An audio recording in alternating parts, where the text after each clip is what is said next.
Question number 6 तक हम लोग कंप्लीट कर चुके थे। आज हम लोग और आगे का क्वेश्चन सॉल्व करेंगे। Question number 7। मैं क्वेश्चन पढ़ता हूँ, आप भी गौर से सुनिए। लिखा है, अन्योन्य प्रेरकत्व की परिभाषा दीजिए। दो समाक्ष परिनालिकाओं के बीच अन्योन्य प्रेरकत्व का व्यंजक भी प्राप्त कीजिए। सबसे पहले आपको अन्योन्य प्रेरकत्व की परिभाषा लिखनी है और इसके बाद दो समाक्ष परिनालिकाओं के बीच अन्योन्य प्रेरकत्व का व्यंजक भी प्राप्त करना है। तो सबसे पहले हम अन्योन्य प्रेरकत्व की परिभाषा लिखते हैं। अन्योन्य प्रेरकत्व,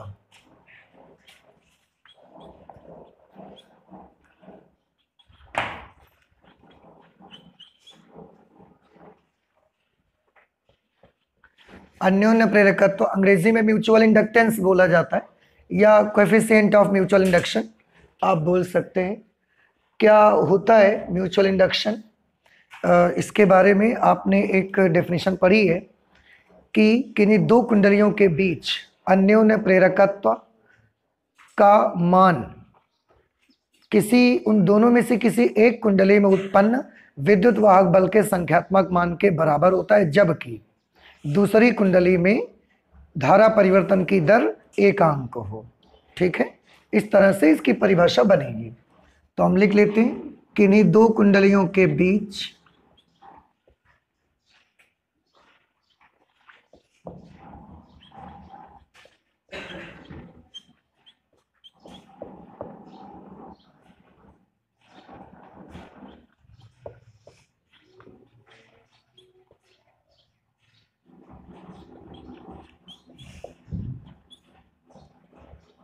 किन्हीं दो कुंडलियों के बीच अन्योन्य प्रेरकत्व का मान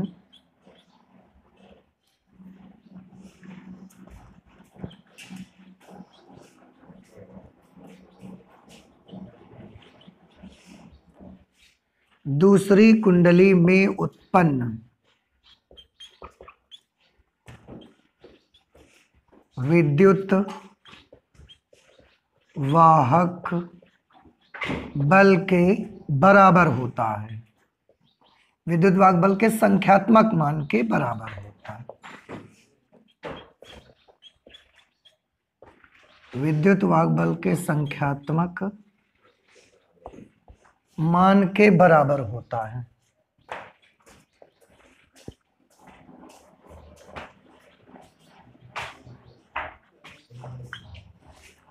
किन्हीं दो कुंडलियों के बीच अन्योन्य प्रेरकत्व का मान दूसरी कुंडली में उत्पन्न विद्युत वाहक बल के संख्यात्मक मान के बराबर होता है, जबकि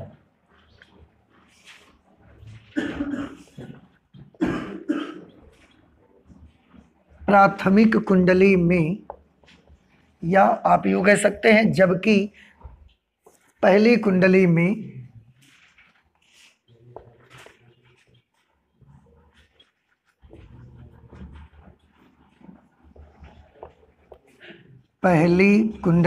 धारा परिवर्तन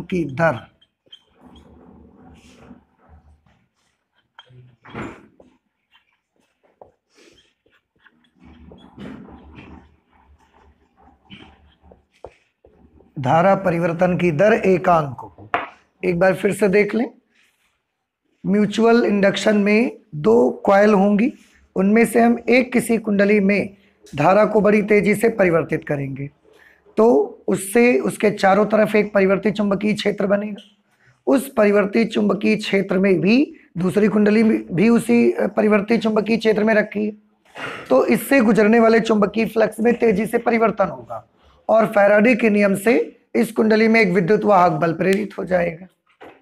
बस इसी से ये बना कि किन्हीं भी दो कुंडलियों के बीच अन्योन्य प्रेरकत्व का जो मान होता है, वो दो कुंडलियां हैं, उन दोनों में से किसी भी एक कुंडली में उत्पन्न विद्युत वाहक बल के संख्यात्मक मान के बराबर होता है। जबकि शर्त क्या है कि जिस कुंडली में विद्युत वाहक बल उत्पन्न हुआ उसमें नहीं, बल्कि दूसरी जो कुंडली है उसमें धारा परिवर्तन की दर एकांक हो। धारा परिवर्तन की दर एकांक होने का क्या मतलब है कि पर सेकंड 1 एम्पियर की दर से धारा बदले। तो ये अन्योन्य प्रेरकत्व की परिभाषा हो गई। उन्होंने बोला अन्योन्य प्रेरकत्व की परिभाषा दीजिए। तो अन्योन्य प्रेरकत्व की हमने परिभाषा दे दी। प्रदर्शित इसको कैपिटल एम से करते हैं, आप जानते ही हैं। इसे कैपिटल एम से प्रदर्शित करते हैं। इसको कैपिटल एम से रिप्रेजेंट किया जाता है। इसका जो फॉर्मूला है दिया जाता है -E2 upon delta I1 upon delta T. ये इसका फॉर्मूला दिया जाता है। यूनिट आप जानते ही हैं, हेनरी इसका मात्रक होता है। ठीक, उसके बाद आगे का पार्ट पढ़ते हैं। लिखा है दो समाक्ष परिनालिकाओं के बीच अन्योन्य प्रेरकत्व का व्यंजक प्राप्त कीजिए। तो लिख देंगे दो समाक्ष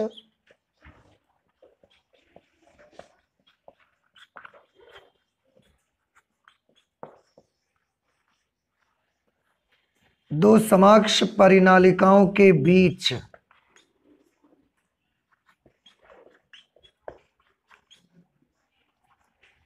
अन्योन्य प्रेरकत्व का व्यंजक। दो समाक्ष परिनालिकाएं होंगी। समाक्ष परिनालिकाएं मतलब दो परिनालिकाएं ऐसी जिन दोनों के अक्ष एक ही हो, ऐसी दो परिनालिकाएं होंगी और उनके बीच अन्योन्य प्रेरकत्व का व्यंजक हमको ज्ञात करना है। ठीक है, इसके लिए मैं एक छोटा सा फिगर बना देता हूं। देखिए, ये मैंने एक अक्ष मान ली और ये एक परिनालिका है।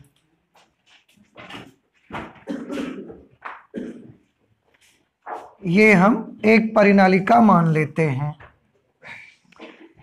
ये भी मान लिया कि ये जो परिनालिका है, इस परिनालिका में प्रत्येक फेरे में I1 करंट फ्लो होती है। ठीक है, I1 करंट फ्लो होती है।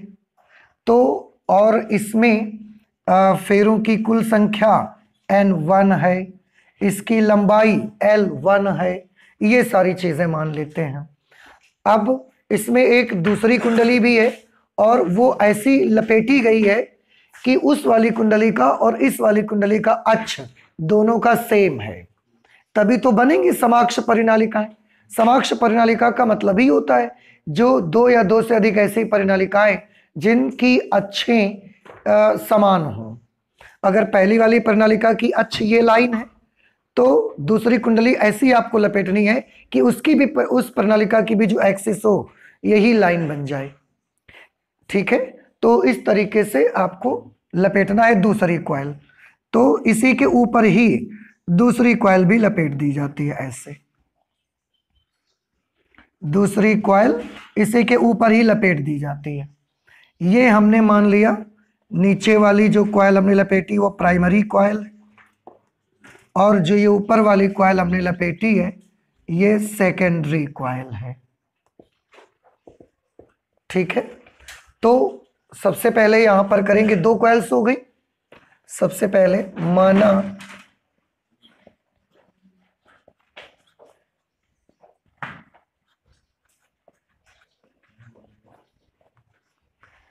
माना प्राथमिक कुंडली की लंबाई L1, प्राथमिक कुंडली में तार के कुल फेरे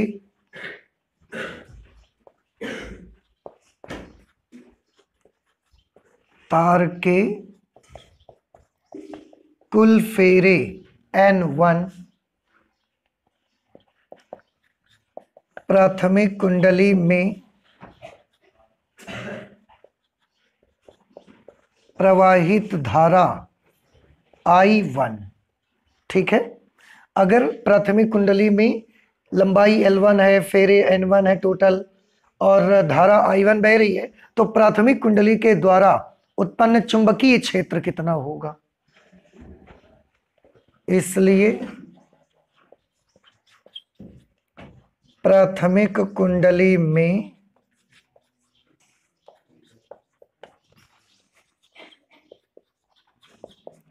प्रवाहित प्राथमिक कुंडली में प्रवाहित वैद्युत धारा के कारण, प्राथमिक कुंडली में प्रवाहित वैद्युत धारा के कारण उत्पन्न चुंबकीय क्षेत्र।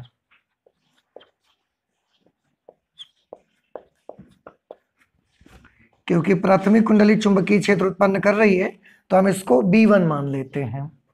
और परिनालिका के द्वारा उत्पन्न चुंबकीय क्षेत्र का फॉर्मूला आपको याद होगा, म्यू नॉट और N1/L1 into I1। Mu naught NI होता है, म्यू नॉट NI। तो ये स्मॉल n होता है। स्मॉल n का मतलब एकांक लंबाई में फेरों की संख्या। और एकांक लंबाई में फेरों की संख्या कैसे निकालते हैं? फेरों की कुल संख्या अपॉन कुल लंबाई।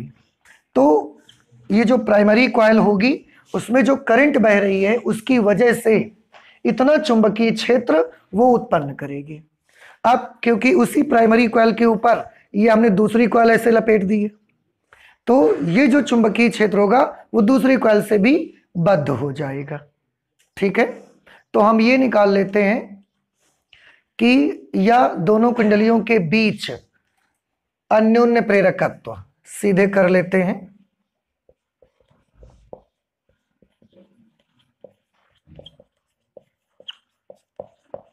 दोनों कुंडलियों के बीच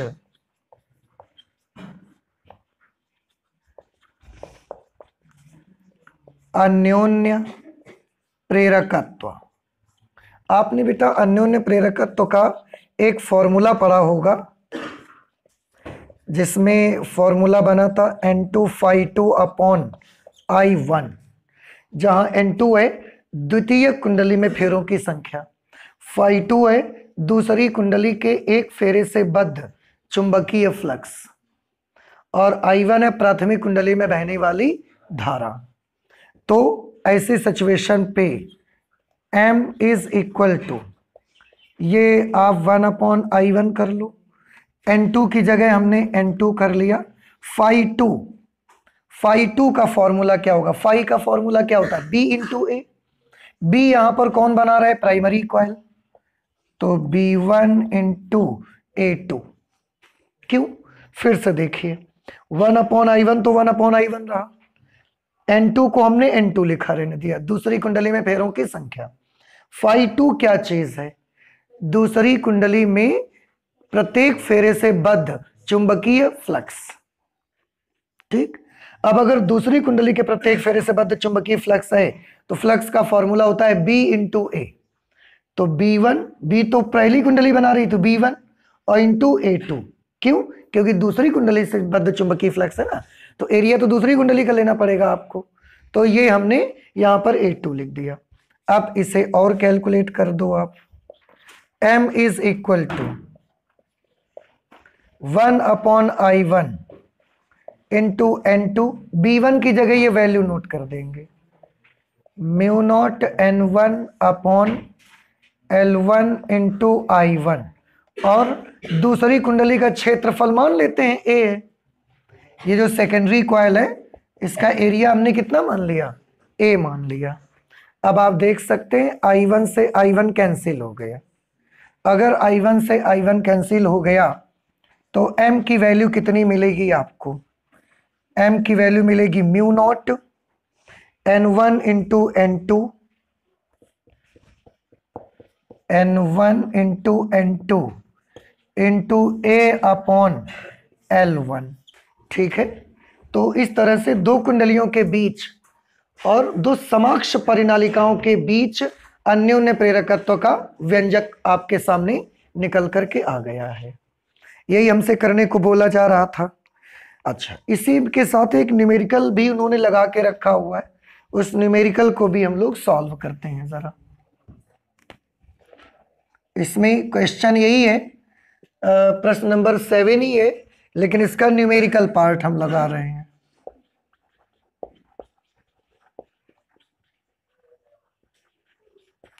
न्यूमेरिकल पार्ट, आंकिक भाग हम पढ़ते हैं, आप भी ध्यान से सुनिएगा।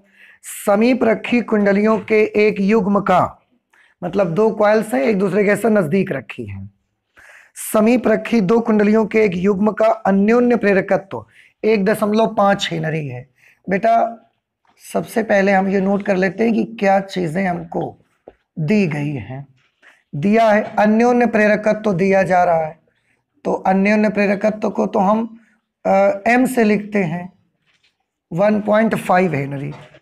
यदि एक कुंडली में 0.5 सेकेंड में कितना टाइम है, 0.5 सेकेंड में धारा 0 से 20 एम्पियर तक परिवर्तित होती है। धारा 0 से मतलब पहले धारा कितनी है 0 एम्पियर, फिर करंट कितनी है, बाद में हो गई है 20 एम्पियर। तो करंट में कितना चेंज आया, करंट में जो चेंज आया उसके लिए I1 minus I2 delta I is equal to minus 20 ampere. इसका मतलब करंट में 20 एम्पियर का परिवर्तन आया है। तो माइनस क्या बताता है, माइनस बताता है कि 20 एम्पियर करंट घट गई है, परिवर्तन 20 एम्पियर है और नेगेटिव साइन इंडिकेट्स की करंट घट गई है। ठीक है, तो दूसरी कुंडली में बद्ध चुंबकीय फ्लक्स में परिवर्तन ज्ञात करिए। दूसरी कुंडली से बद्ध चुंबकीय फ्लक्स में परिवर्तन आपको ज्ञात करना है। दूसरी कुंडली से बद्ध चुंबकीय फ्लक्स में परिवर्तन आपको ज्ञात करना है, तो उसको हम मान लेते हैं परिवर्तन ज्ञात करना है वो, तो हम इसे लिख लेते हैं डेल्टा फाई 2। बस इतना सा आपका न्यूमेरिकल है। ठीक है, तो क्या आपको याद है कि अगर हम फैराडे के नियम से देखें तो दूसरी कुंडली में उत्पन्न विद्युत वाहक बल का फॉर्मूला क्या होगा। फैराडे के नियम से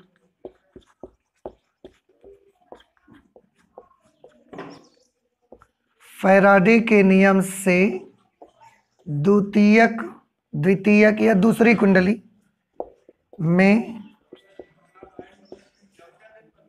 उत्पन्न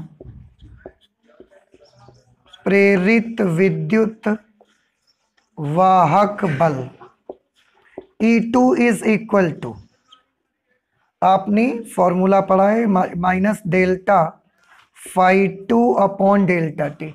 फैराडे का नियम था ना कि किसी कुंडली में उत्पन्न प्रेरित विद्युत वाहक बल का मान जो होता है वो उस कुंडली से गुजरने वाले चुंबकीय फ्लक्स परिवर्तन की ऋणात्मक दर के बराबर। ठीक है, आपने विद्युत वाहक बल का एक सूत्र और पढ़ा हुआ है अन्योन्य प्रेरकत्व के पदों में। वो क्या फॉर्मूला पढ़ा गया है, अन्योन्य प्रेरकत्व के पदों में E का फॉर्मूला है minus m delta I1 upon delta T minus delta phi 2 upon delta T. ये फॉर्मूला पढ़ा गया है। -1 से ये -1 कैंसिल हो गया, डेल्टा टी से डेल्टा टी भी कैंसिल हो गया। m की जगह पर क्या लिखा जाएगा 1.5। डेल्टा I1 की वैल्यू कितनी है -20। डेल्टा फाई 2 की वैल्यू क्या है निकालनी है मुझे, देखो डेल्टा फाई 2 चाहिए ना हमको, तो डेल्टा फाई 2 हमें निकालना है। Delta phi 2 is equal to multiply करेंगे तो -300, एक नंबर पे पॉइंट लग जाएगा, तो डेल्टा फाई 2 की वैल्यू आ रही है -30। और क्योंकि ये चुंबकीय फ्लक्स का परिवर्तन है इसलिए इसका मात्रक होगा वेबर। ठीक है, देखो आप चाहो माइनस लगाओ, आप चाहो माइनस ना लगाओ, माइनस निशान बस ये बताते हैं फ्लक्स परिवर्तन जो हो रहा है वो फ्लक्स क्या हो रहा है घट रहा है। ठीक है, तो आप चाहें तो ऐसे लिख सकते हैं delta phi 2 is equal to 30 weber, क्योंकि उन्होंने ये नहीं पूछा घट रहा है कि बढ़ रहा है, उन्होंने सिर्फ क्वेश्चन पूछा परिवर्तन कितना हो रहा है। तो परिवर्तन से बढ़ना और घटने का मतलब नहीं होता, चेंज केवल आपको बताना है, तो चेंज हो रहा है 30 वेबर का चेंज हो रहा है उस पर। ठीक है, तो इस तरीके से क्वेश्चन नंबर 7 का ये पूरा आंसर हो गया। पहले अन्योन्य प्रेरकत्व की परिभाषा, फिर दो समकक्ष परिनालिकाओं के बीच अन्योन्य प्रेरकत्व का व्यंजक, और उसके बाद उसमें एक छोटा सा ये न्यूमेरिकल पार्ट। ठीक, अच्छा, इसके बाद इसी में एक अथवा वाला पार्ट भी लगा हुआ है। क्वेश्चन नंबर 7 में ही अथवा है, तो उसको हम यहां कर लेते हैं। प्रश्न नंबर 7, इसमें लिख देंगे अथवा वाला भाग।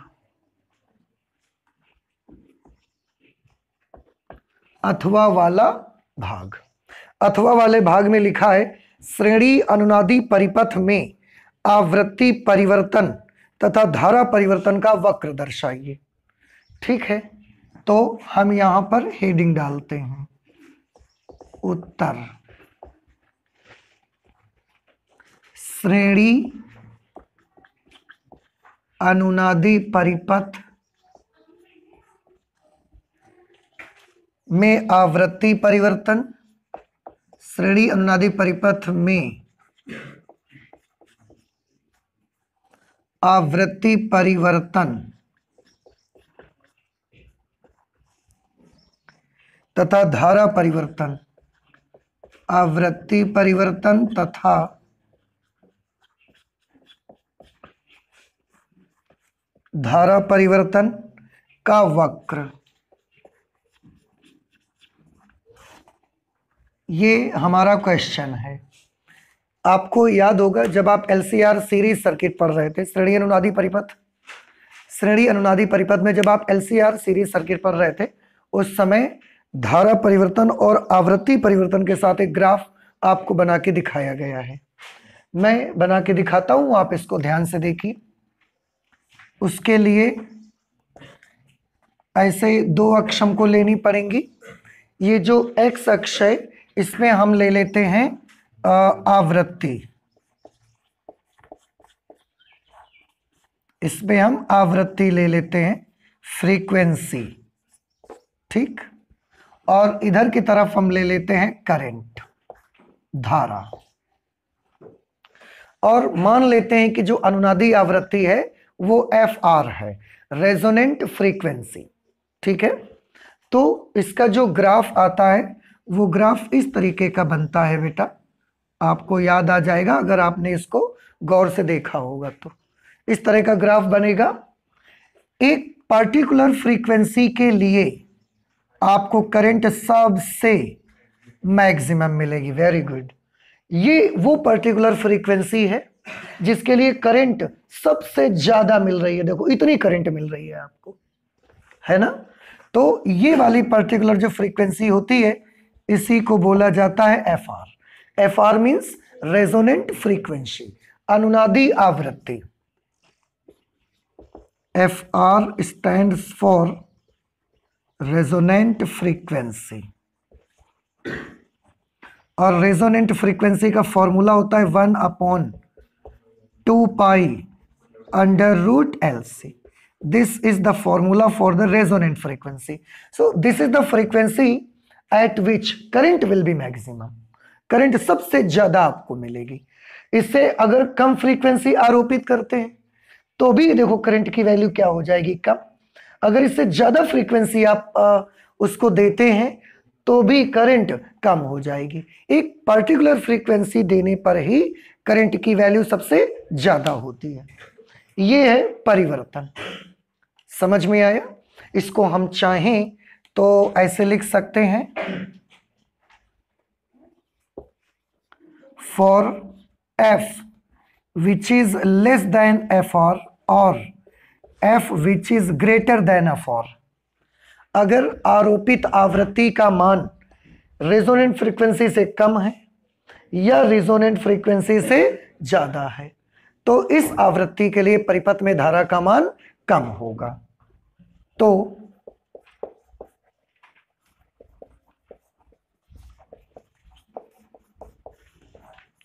इस आवृत्ति के लिए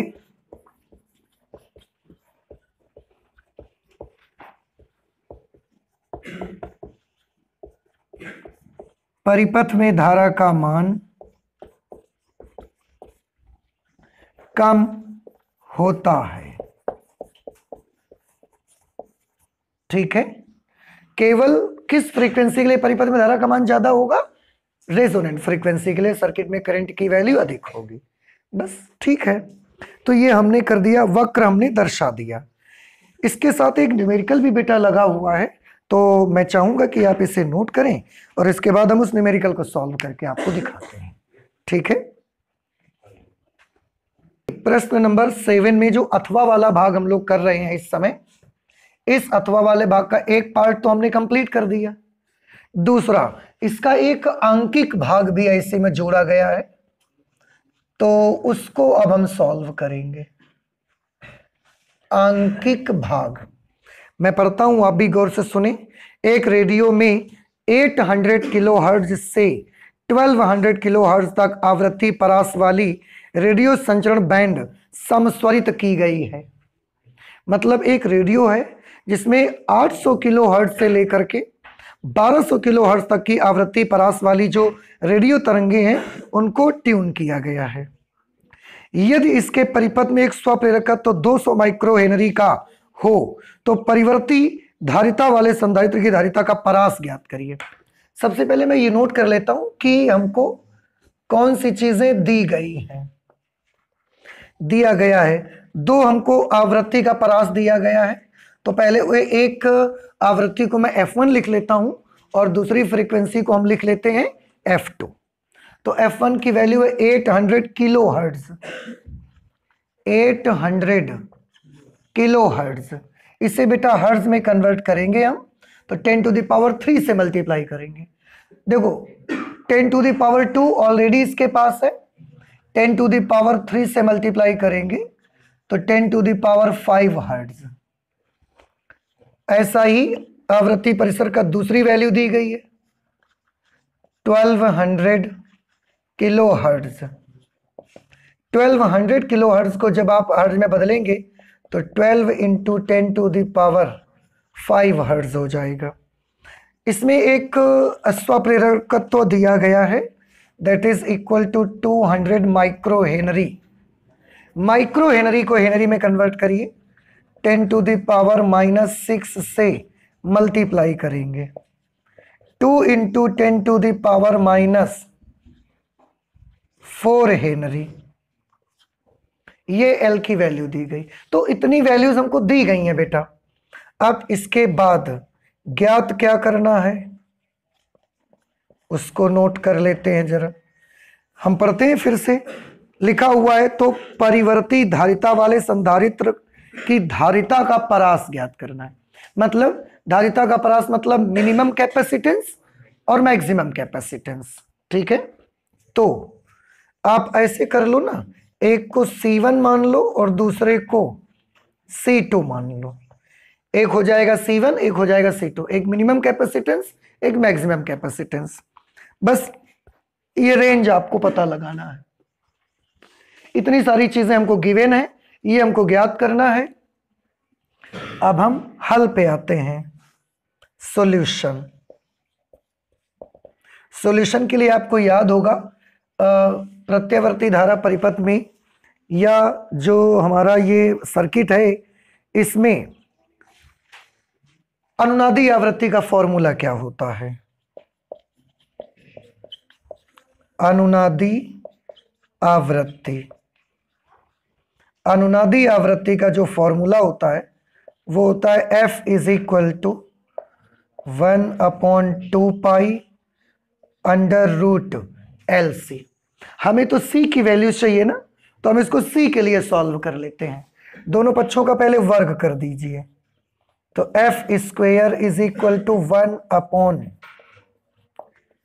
1/4π² L × C।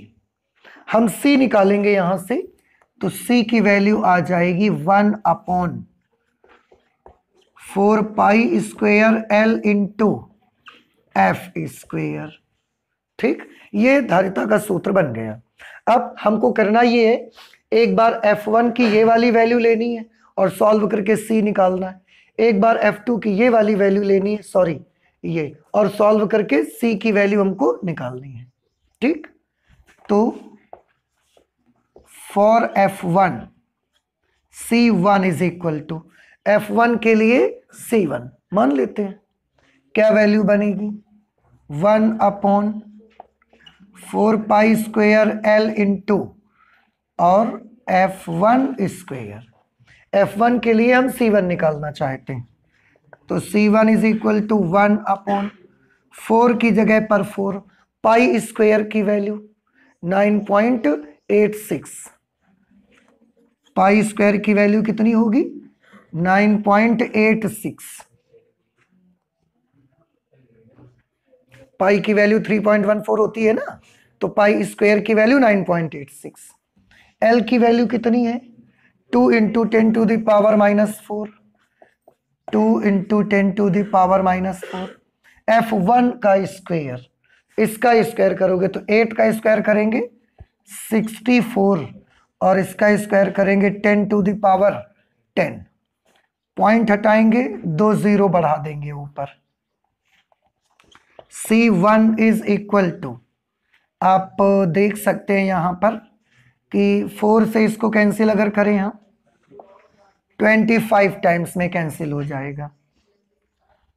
इसके बाद और तो कुछ नहीं हो पा रहा है, तो सॉल्व करते हैं फिर आगे। ऊपर आ गया 25, इसको ऊपर भेजेंगे आप, तो ये 10⁻4 बन जाएगा। इसको ऊपर भेजेंगे आप, 10⁻⁻10 हो जाएगा अपॉन, देखो बेटा ये नोट कर दिया मैंने, इसको ऊपर भेज दिया, इसको ऊपर भेज दिया। अब नीचे में 986 2 64 ये बच रहे हैं, तो 986 64 दूना 128 ये आ गया। ठीक है, इनको दोनों को मल्टीप्लाई करवा लो, तो हम ये गुणा करा लेते हैं यहां पर। 8 छंग 48, हंसी लगे 4, 8 अठे 64 और 4 68, हंसी लगे 6, 9 अठे 72 और 6 78, 2 छंग 12 की 2, हंसी लगा 1, 2 अठे 16 1 17, हंसी लगा 1, 2 ने 18 1 19, फिर 2 छंग 12 की 2, हंसी लगा 1, ओ सॉरी 1 से करना पड़ेगा, तो 6 8 9 ये आ गया 8, 8 2 10 की 0, हंसी लगा 1, 8 1 9 6 15 7 22, हंसी लगे 2, 7 2 9 9 18 और 8 26, हंसी लगे 2, 1 3 और 9 12। इतना मल्टीप्लाई करने से मिलेगा ये हमको, तो C1 और 4 के चारों 0 इसको दिला दो, तो ये 25 के बाद 4 0 इंटू 10⁻⁻10 अपॉन 12 6 208। ठीक है, इसमें और चाहे तो कैंसिलेशन कर सकते हैं, जैसे 4 से भाग चला जाएगा। अच्छा चलो हम दे लेते हैं, 4 छंग 24 1 25, 4 दूना 8, 2 बच गए, 4 पंचे 20, ये 4 तियां 12, 4 एकम 4, 2 बच गए, 4 पंचे 20, 4 पंचे 20, 4 दूना 8, अभी 4 से फिर कैंसिल हो जाएगा ये, 4 सत्ते 28, 3 4 अट्ठे 32, 3 फिर 4 अट्ठे 32, 3 4 अट्ठे 32, इसमें 4 एकम 4, 2 4 पंचे 20, 4 छंग 24, 1 4 दूना 8, 4 पंचे 20। अब 7888 से 15625 को भाग देना पड़ेगा, यहीं पर हम दे के देख लेते हैं। 7888 का भाग 15625 में देना पड़ेगा आपको। 2 बार तो मुझे नहीं लगता जा पाएगा, एक बार ही देते हैं।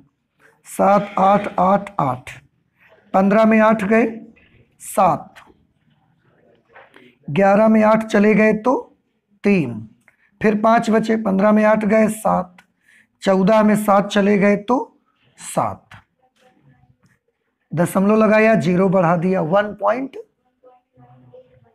1.981 लिख दे तो फिर डिवाइड करना तो आपको आ ही जाएगा, नहीं आएगा? अगर आपको लगे कि हम भाग नहीं दे पाएंगे तो हम कर दें, तो लिख देते हैं, फिर आपको आ जा रहा है तो फिर इसकी वैल्यू आ रही है बेटा, आप लोग डिवाइड कर लीजिएगा। भाग देना सबको आता है, इसलिए मैंने छोड़ा है। अगर आपको आप कहेंगे कि नहीं आता है तो मैं पूरा डिवाइड करके भी बताऊंगा आपको, लेकिन आपको आ जाएगा। तो जब इससे इसको डिवाइड करेंगे, it will be 1.98 into 10 to the power -12, because this is capacitance, तो इसका यूनिट क्या होगा? फैरड।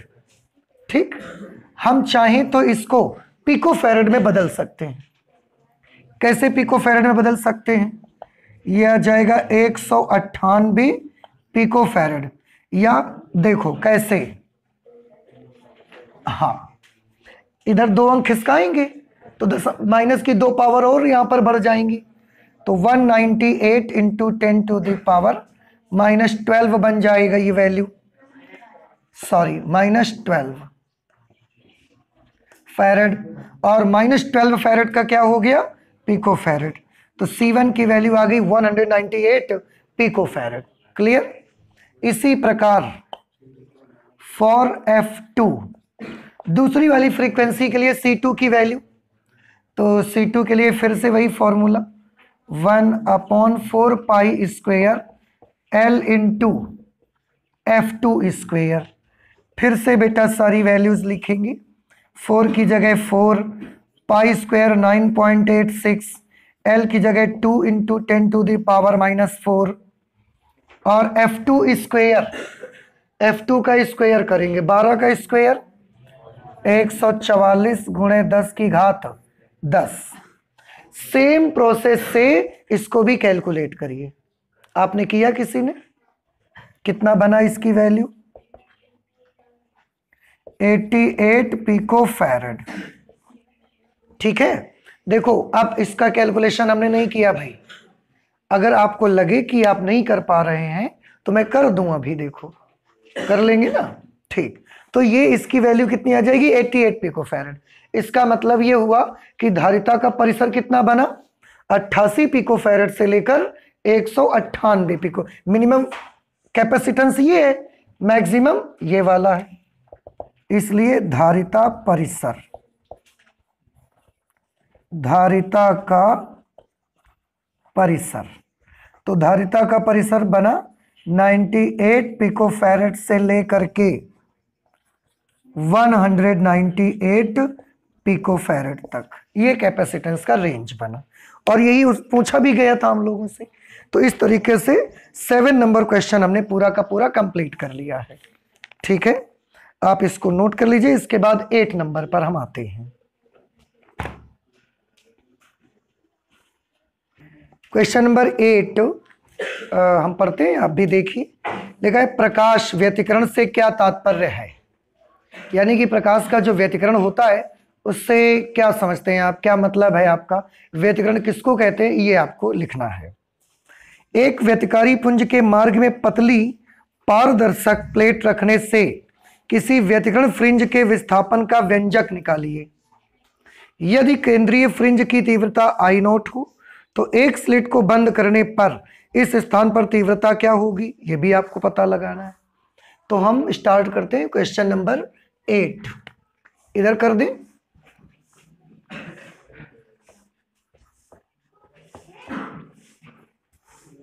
प्रश्न नंबर 8 और उत्तर। सबसे पहले हमको करना है प्रकाश व्यतिकरण से क्या तात्पर्य है, तो हमको प्रकाश व्यतिकरण की परिभाषा लिखनी पड़ेगी। प्रकाश का व्यतिकरण,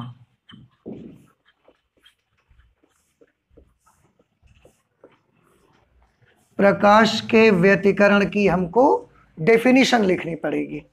ठीक है, और वैसे आपको याद होगा कि अभी हाल ही में किसी सेट में व्यतिकरण की परिभाषा आई थी, मुझे लगता है।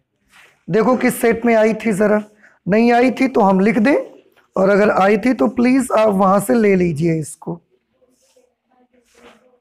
दूसरे सेट में थी, किसका? 3 का खा। व्यतिकरण से आप क्या समझते हैं, प्रकाश के व्यतिकरण के लिए आवश्यक शर्तें लिखिए। तो देखो प्रकाश का जो व्यतिकरण है, इसको हम, जो हमारा सेट दूसरा था XT, उसमें क्वेश्चन नंबर 3 खा पे इसको डिफाइन कर चुके हैं हम। तो अगर व्यतिकरण की डेफिनेशन आपको देखनी है तो प्लीज आप वहां से देख लो, थोड़ा समय बचा लेंगे हम लोग और आगे चल जाएंगे जल्दी से। और इसके आगे का जो पार्ट है वो हम करते हैं। तो प्रकाश व्यतिकरण मैं एक बार बता देता हूं आपको कि परिभाषा में क्या लिखा जाएगा कि जब दो समान आवृत्ति की प्रकाश तरंगें एक साथ एक ही माध्यम में एक ही दिशा में संचरित होती हैं, ये चीज जो पोर्शन है शुरुआत का ना, ये आपको ध्यान रखना है अच्छे से। फिर से, जब दो समान आवृत्ति की प्रकाश तरंगे एक साथ एक ही माध्यम में और एक ही दिशा में संचरित होती हैं तो उनके अध्यारोपण से माध्यम में एक परिणामी तरंग उत्पन्न हो जाती है, जिसके परिणाम स्वरूप पर्दे के कुछ बिंदुओं पर परिणामी तरंग की तीव्रता अधिकतम तथा कुछ बिंदुओं पर प्रकाश की तीव्रता न्यूनतम होती है। जिन बिंदुओं पर प्रकाश की तीव्रता अधिकतम होती है इस घटना को, पहले यहां तक लिख देंगे, इसके बाद लिखेंगे इस घटना को क्या बोलते हैं, प्रकाश का। फिर उसके बाद पैराग्राफ चेंज करके और इसको प्रभावी बनाने के लिए कर सकते हैं कि जिन बिंदुओं पर प्रकाश की तीव्रता अधिकतम है उन बिंदुओं पर हुए व्यतिकरण को संपोषी व्यतिकरण कहा जाता है, और जिन बिंदुओं पर प्रकाश की तीव्रता न्यूनतम है उन बिंदुओं पर हुए व्यतिकरण को, बस इतना सा आपको बताना है। तो आप पिछले सेट के क्वेश्चन 3 के खासे हेल्प ले लेंगे, नहीं आपको लगे नहीं ले पाएंगे तो हम फिर लिख दें, ले लेंगे ना। ओके, ऐसा तो आपको लगेगा नहीं कि ले नहीं पाएंगे। चलिए खैर, तो प्रकाश व्यतिकरण की जो परिभाषा है इसको बच्चे स्वयं करें, ठीक है। हम लोग इसके अगला हिस्सा देखते हैं। इसमें लिखा है एक व्यतिकारी पुंज के मार्ग में पतली पारदर्शक प्लेट रखने से किसी व्यतिकरण फ्रिंज के विस्थापन का व्यंजक निकालिए। तो हम इसको हेडिंग डालते हैं, एक व्यतिकारी पुंज के मार्ग में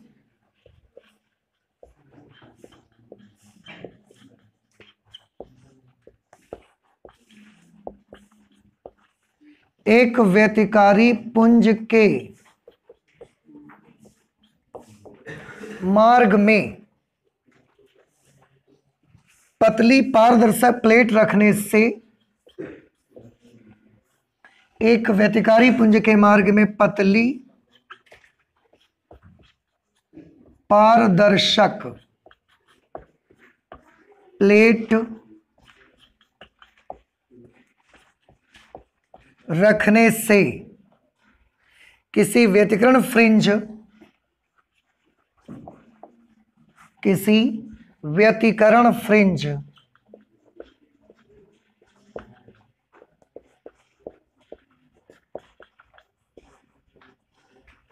किसी व्यतिकरण फ्रिंज के विस्थापन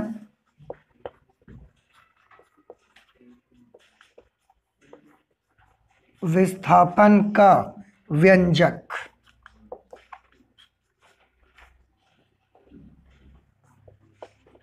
देखिए ये काफी इंपॉर्टेंट है इंटरफेरेंस से, ध्यान से इसको सभी बच्चे समझेंगे। इसमें होता क्या है कि जैसे दो व्यतिकारी पुंज होते थे, यंग का डबल स्लिट एक्सपेरिमेंट सभी बच्चों ने पढ़ा है।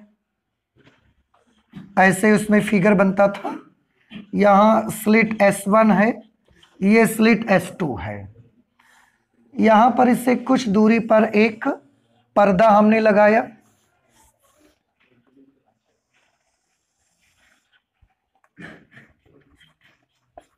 ये हमने एक पर्दा लगा दिया, ये मध्य बिंदु है S1 और S2 के लंबार्धक है यहां पर, और ये पर्दे का मिड पॉइंट हमने बना लिया, ठीक।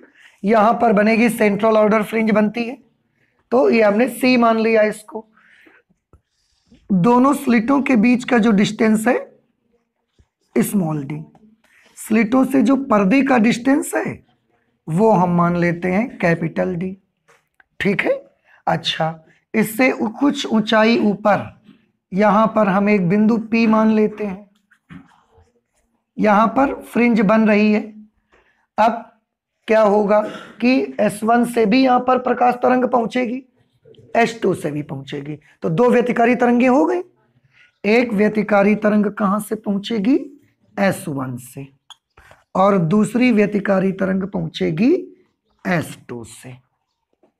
तो ये दो व्यतिकारी तरंगे हो गई। अब क्वेश्चन को देखिए क्या लिखा बेटा, एक व्यतिकारी पुंज के मार्ग में पतली पारदर्शक प्लेट रख दिया हमने।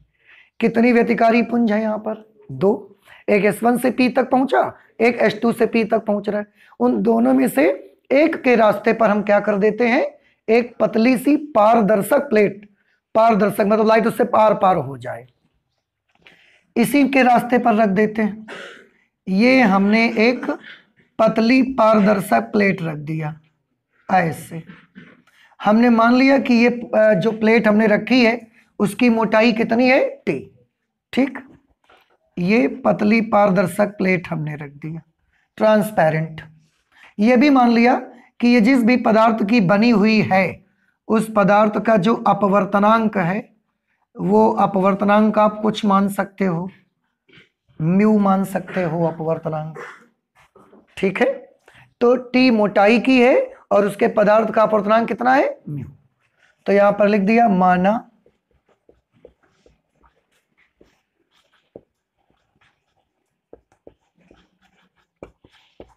माना पारदर्शी प्लेट की मोटाई स्मॉल t है तथा उसके मोटाई t है तथा उसके पदार्थ का अपवर्तनांक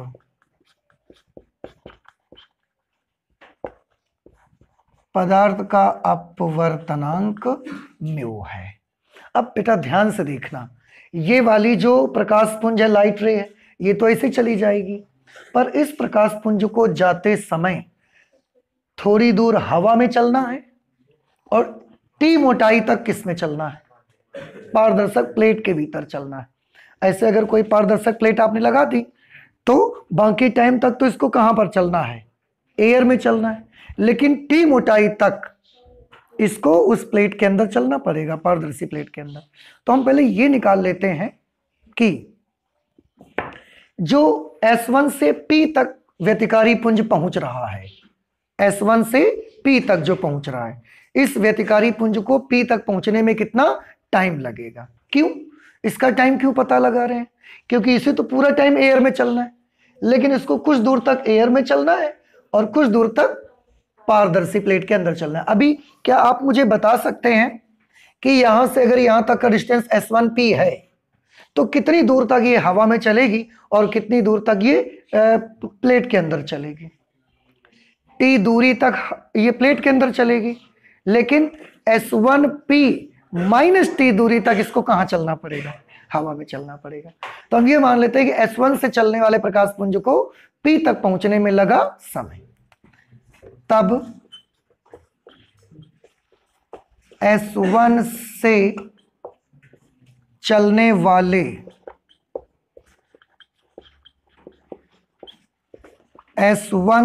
चलने वाले प्रकाश पुंज को P तक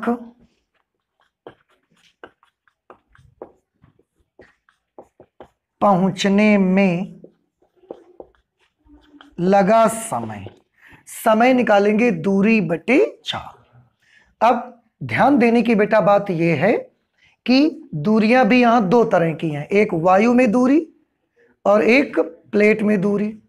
चालें भी दो तरीके की होंगी, क्यों, हवा में प्रकाश की चाल अलग होगी और पारदर्शी प्लेट के भीतर प्रकाश की चाल अलग होगी।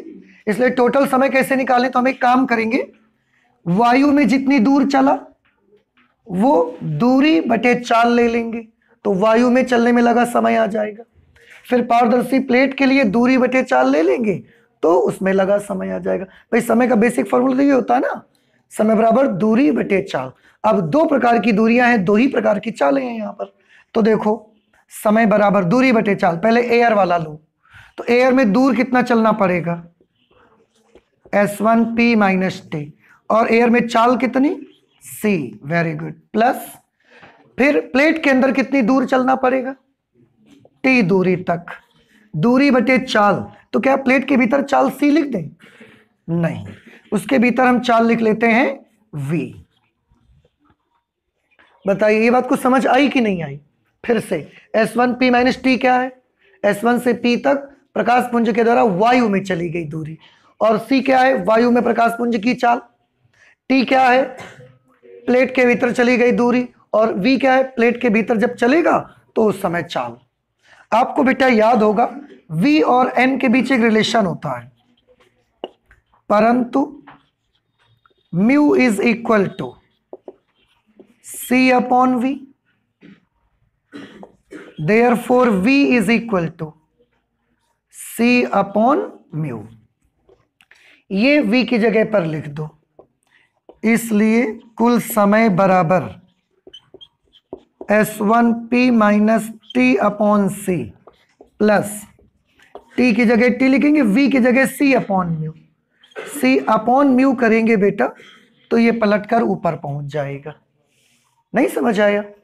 अब दोनों का हर बराबर है तो हम डायरेक्ट सॉल्व कर लेते हैं। C ले लिया हमने LCM, S1P minus T plus T into mu. इसको बेटा हम ऐसे भी कर सकते हैं, S1P प्लस इन दोनों से T कॉमन लिया जा सकता है, तो mu minus 1 into T upon C. तो प्रकाश पुंज को P तक पहुंचने में समय इतना लगेगा, इतना टाइम उसको लगेगा। एक बार फिर से थोड़ा ध्यान से देखिए। अगर मुझे बताएं बेटा, ध्यान से बताइए मुझे सोच करके, अगर ये प्लेट ना रखी होती तो यहां से यहां तक उसको पहुंचने में कितना समय लगता? वेरी गुड, S1P अपॉन सी। लेकिन आप देखें यहां जो समय लग रहा है S1P अपॉन सी नहीं लग रहा है, S1P upon C plus mu minus 1 into T upon C, इतना समय और लग रहा है ज्यादा। इसका मतलब पहले की अपेक्षा टाइम थोड़ा ज्यादा लगेगा। अच्छा, ये एक चीज बात समझ में आ गई सबको? ओके, आप थोड़ा ध्यान से सभी बच्चे देखेंगे। समय का फॉर्मूला दूरी बटे चाल होता ही है, सब लोग जानते हैं। समय बराबर दूरी बटे चाल। आपको नहीं लगता कि ये चाल वायु में प्रकाश की चाल है? इसलिए ऊपर में जो दूरी होगी ये वायु में प्रकाश की दूरी होगी, वायु में प्रकाश द्वारा चली गई दूरी होगी। लेकिन प्लेट है, इस वजह से इतनी दूरी क्या हो गई है? इतनी दूरी बढ़ गई है उसकी। समझ रहे हैं आप? तो प्लेट होने के कारण S1 से प्रकाश पुंज को P तक पहुंचने में जो दूरी चलनी पड़ रही है वो इतनी दूरी ज्यादा चलनी पड़ रही है।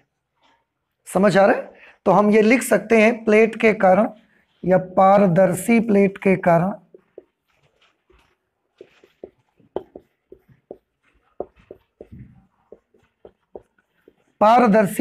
कारण प्रकाश पुंज को S1 से P तक पहुंचने में वायु की अपेक्षा कितनी दूरी ज्यादा चलना पड़ेगा? Mu minus 1 into T. वायु की अपेक्षा म्यू माइनस 1 इंटू टी दूरी अधिक तय करनी पड़ेगी।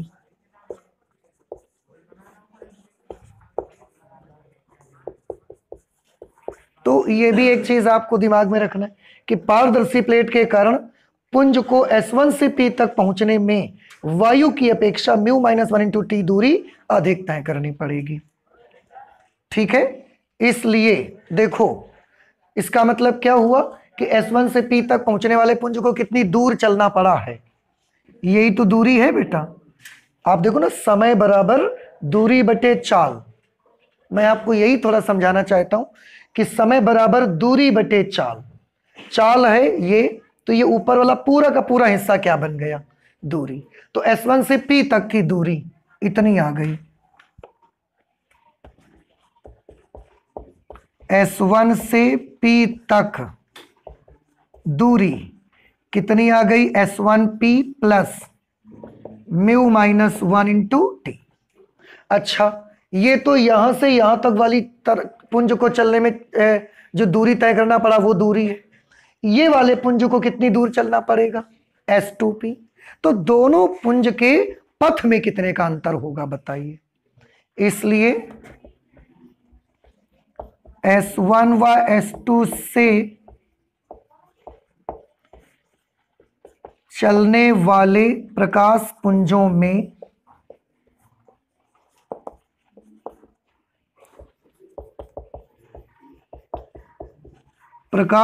में पथांतर कितने का होगा।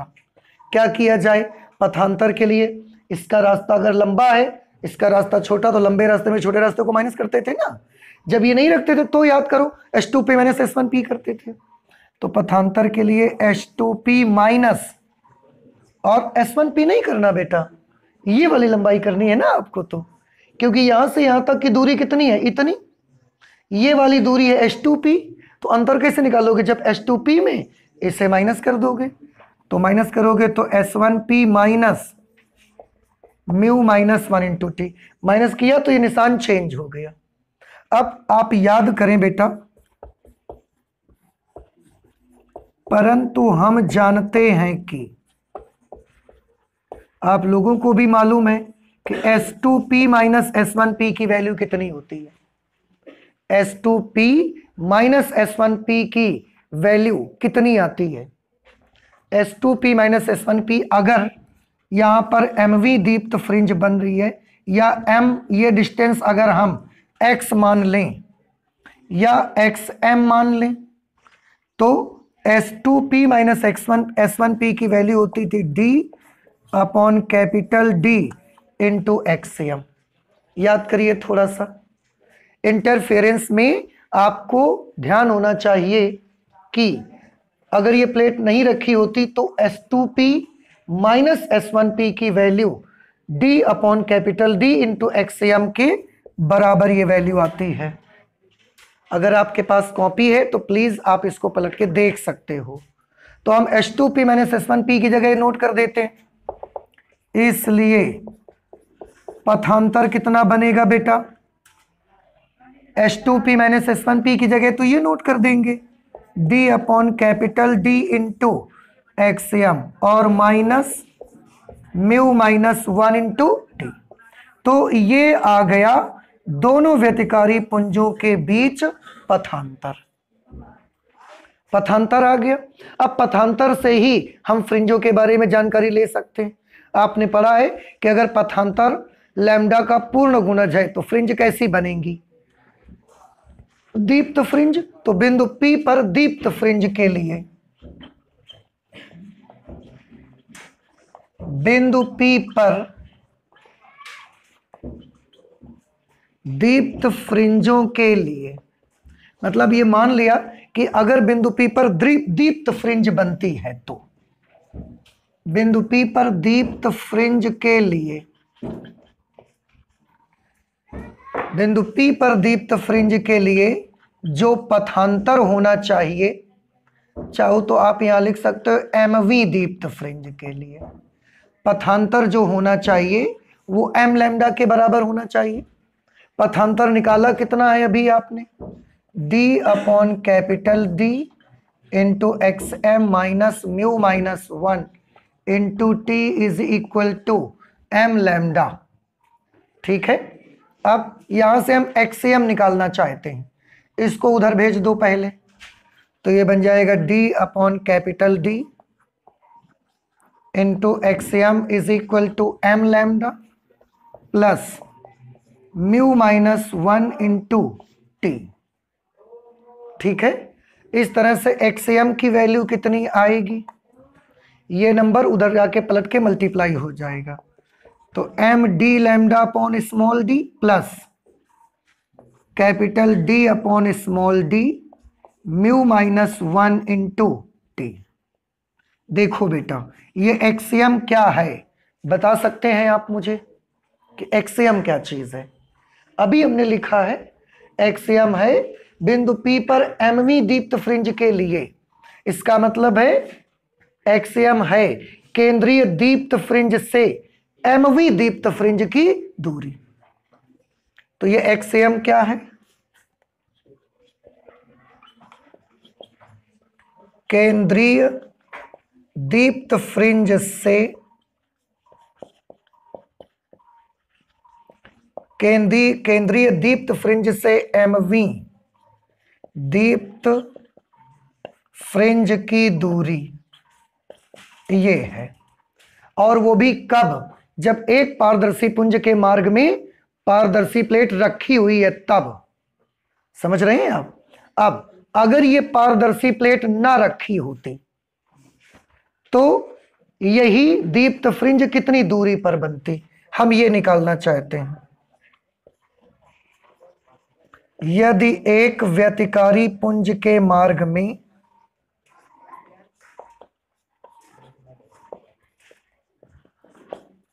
यदि एक व्यतिकारी पुंज के मार्ग में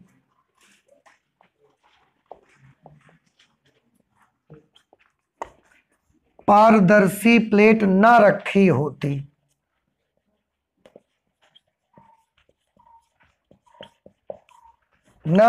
होती तो केंद्रीय फ्रिंज से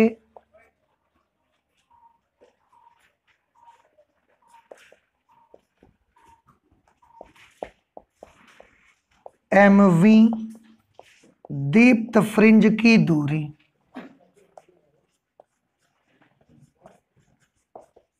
बताइए बेटा, अगर हम पारदर्शी प्लेट ना रखे होते उस वक्त केंद्रीय दीप्त फ्रिंज से MV दीप्त फ्रिंज की दूरी क्या होती? तो अगर ये प्लेट ना रखी होती तो T का मान कितना होता? 0 होता ना, रखी नहीं होती तो T का मान 0 हो जाता। और अगर T का मान 0 हो जाता तो कितनी दूर बनती? MD lambda upon small d। अब थोड़ा समय आपको एक चीज समझाना चाहता हूं, सभी लोग गौर से देखिए।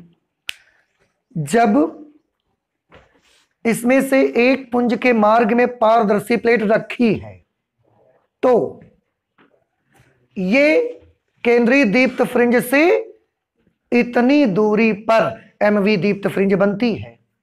और जब हम प्लेट हटा लेते हैं तो इतनी दूरी पर वही वाली MV दीप्त फ्रिंज बनती है।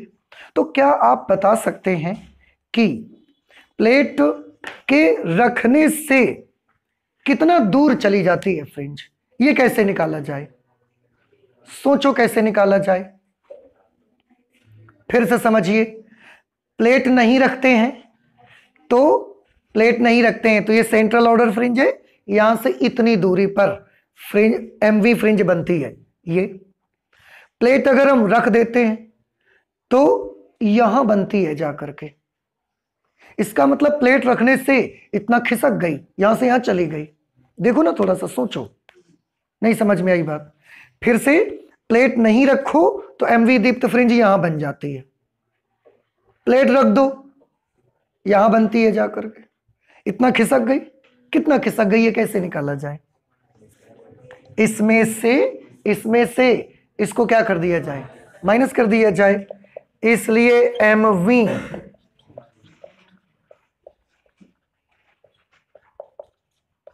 MV दीप्त फ्रिंज का विस्थापन, देखो बेटा, MV दीप्त फ्रिंज का विस्थापन, उसके लिए XM डैश को क्या कर देंगे? माइनस। और अब आप भी समझते हो, अगर इसमें इसको माइनस करोगे तो ये कैंसिल हो जाएगा। क्या बचेगा? Capital D upon small d mu minus 1 into T.